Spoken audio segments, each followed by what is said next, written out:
It's all about to come to pass, children. Every single thing that has been prophesied thousands of years ago, everything that has been prophesied 10, 5 years ago, a year ago, these things have been building and building and building. Abba Yahweh is about to, in his grace and in his mercy, he's about to pour out, children, out of the gross darkness, light like you've never seen before is about to come forth. When I say light, I mean the Shekinah, I mean the glory. The glory of the Most High God is about to come to earth, children. And trust me, you're not ready for what's about to happen. You are not ready for what Abba Yahweh is about to pour out in this earth, children.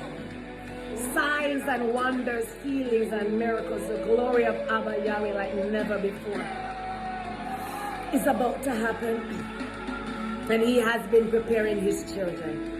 He has been preparing his faithful ones for the move of the Spirit. And this is why in this season, in this dispensation right now where we are, children, we had to take this time to worship. It is so important to prepare our spirits and our souls for the Shekinah to come in, for the Spirit of the Most High to enter in, to dwell inside of us, so that he can minister through us. So the time and the dispensation that we are in now is when we are connecting to the source, our water source. Abba Yahweh is having his children, instead of carrying our buckets of water that we used to fill up and fill up and fill up like the woman at the well, she carried her bucket, filled up her water bucket, and went away with it. No more of that. Once she met Yahusha, it was a wrap. She no longer needed her bucket. She ran away and left the bucket. She ran away and left the well. She ran away. She didn't even need the water anymore because she was now connected to the source. And this is where Abba Yahweh has us now, children. Abba Yahweh is connecting us, his children, to him, plugging in. So we're directly getting our water. We're directly getting our souls and our spirits washed, filled up, rejuvenated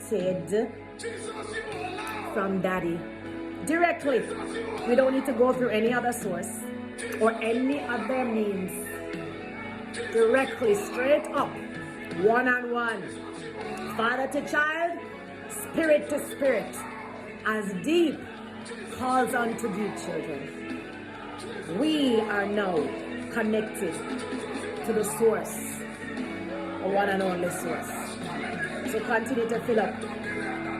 And this is why it's so rough for a lot of us children, because the enemy is so mad.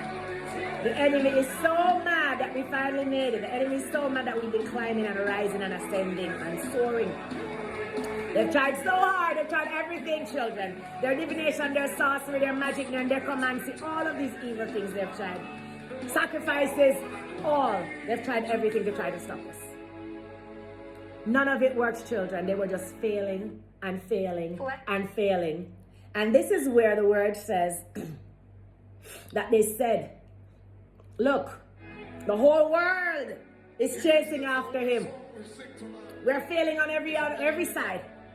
Everything that we've tried has failed because the whole world is going after him now. And that is exactly what's happening. Oh my gosh, this is so phenomenal, children. Oh my gosh, you could only see the manifestation of what's about to happen in the realm of the spirit. The entire world is going after Abba Yahweh right now, children. All of the things that they tried to do to try to hold us down, it did not work. It may have seemed like it was working for a while, but the truth has emerged. The truth has come forth, children. And there's no more covering up. No more. We're now walking in the divine. We're now walking in the supernatural. We're now walking in the spirit of truth. Because now we're connected to the vine, the source. This is where we get our alimentation from. This is where we get all of our nutrients from. This is where we get all of the edifying from. So we are grateful. We are grateful. All right. Let's go a little bit into our topic today. The topic today is going to be Purim justice. We're still on the topic of justice, right? And we've been talking week after week about justice and what, a lot of people, a lot of believers don't understand what justice is and what it should look like in their lives. Personally, their depiction of what justice should look like is not what's happening in their life, right?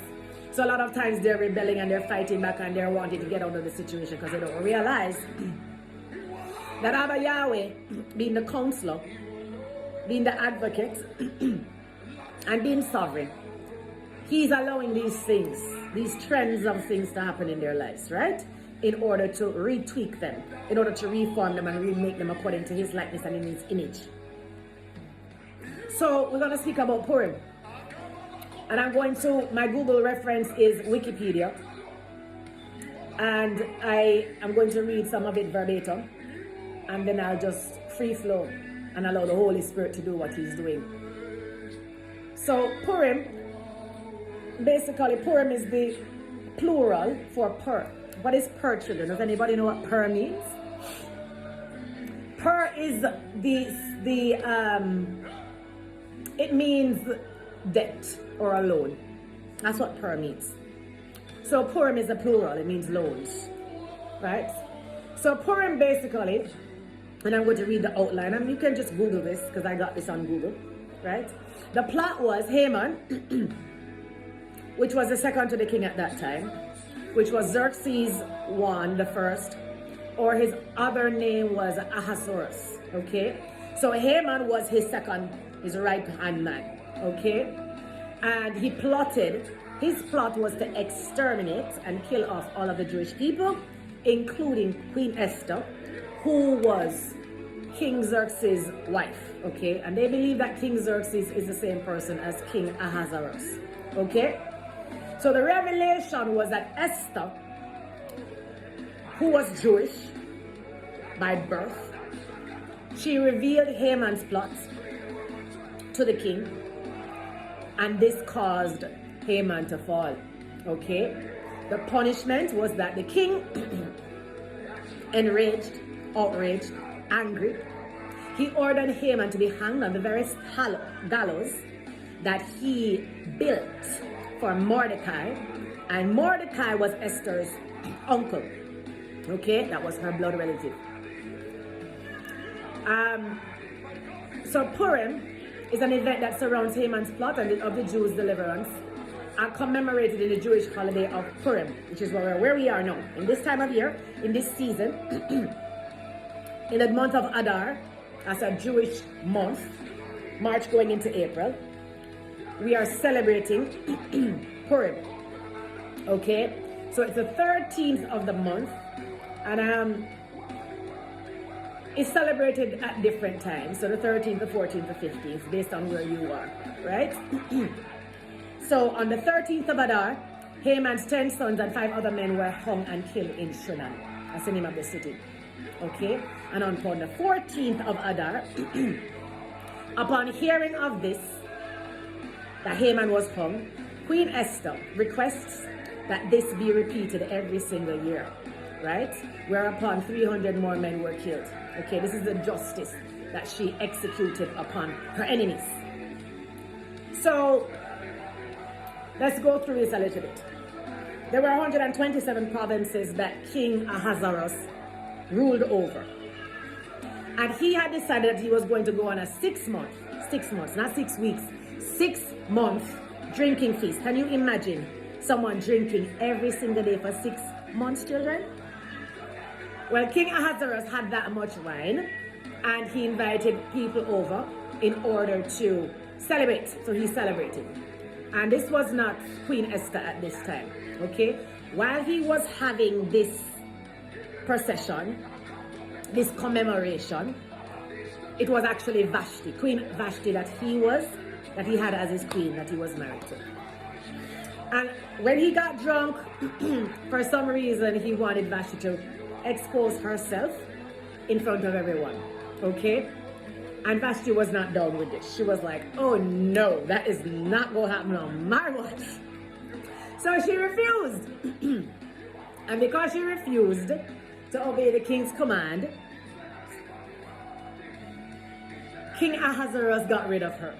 He ousted her. Well, not killed her, but she was called to leave the palace, okay? She was stripped of all of her jewelry, all of her assets, her titles, and she was kicked out. So she was banned from the castle. When she was banned from the castle, King Ahasuerus sent out his men to now go and find a new queen. Okay? And it was in this time that Mordecai heard everything that had just happened. King Vashti got banished from the castle. They're now looking for a new queen. So in his spirit, he got the revelation that he needed to prepare his cousin, which was Esther, for this role. So he prepared her and he said, hey, you need to go, okay, you need to go and audition for this role. So, you know, she kind of reluctantly, she kind of, you know, went, but she did go because she listened to her uncle. And in doing so, he chose Queen Esther. She was the fairest one of them all. She was the most beautiful one. And she is the one that they chose, that King Ahasuerus chose to be his wife. Okay, his queen, his new queen. So she now got that title. After getting this title, Haman is walking through the courts one day, and Mordecai refused to bow to him. Now, you can imagine. Haman is the second to the king, okay? He's walking through the crowds and everyone is bowing to him except one person. So his ego kind of got bruised, right? He's like, what's going on here? What? Don't you know who I am? Like, you gonna bow, bro, you gonna bow. So he sets up this whole plot, you know, deceives the king, gets into, you know, the meat of the matter, and finds a way to get the king to decree an order, okay, and to sign off on it, saying that the Jews are not doing what they're supposed to do and we're going to eradicate them, okay? Unbeknownst to King Ahasuerus, he doesn't know what's going on, the real thing, okay? He just thinks that, you know, there are a set of people that are not following the rules and they just need to be gotten rid of. Not realizing, unbeknownst to him, that his queen, his new queen, Queen Esther, is a part of the Jewish race, okay? So Mordecai gets word of this and he puts on sackcloth and ashes, okay? A sackcloth, and he puts on ashes, okay? Which means that he now puts on a raggedy bag and he puts on ashes from burnt, you know, burnt things, ashes, the ashes that are remaining. He puts it all over himself because he's now mourning and grieving for his people, himself and his people. And he lays out in the courts, right? In the courtyard. So word is sent to his cousin, Queen Esther, and she finds out what's going on. She sends a message to Mordecai, and she's like, what is going on? Cuz, what's up? What's going on? What's the state of emergency? Why are you in the courtyard, with ashes all over you and a sackcloth? What are you worrying about?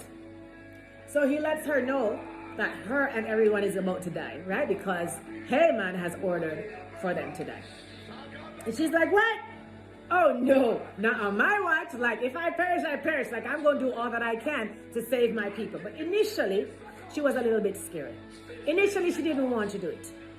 But Mordecai convinced her, hey, don't think that you're out of this, you know. Don't think that because you're queen that you're exempted from this new decree and this law.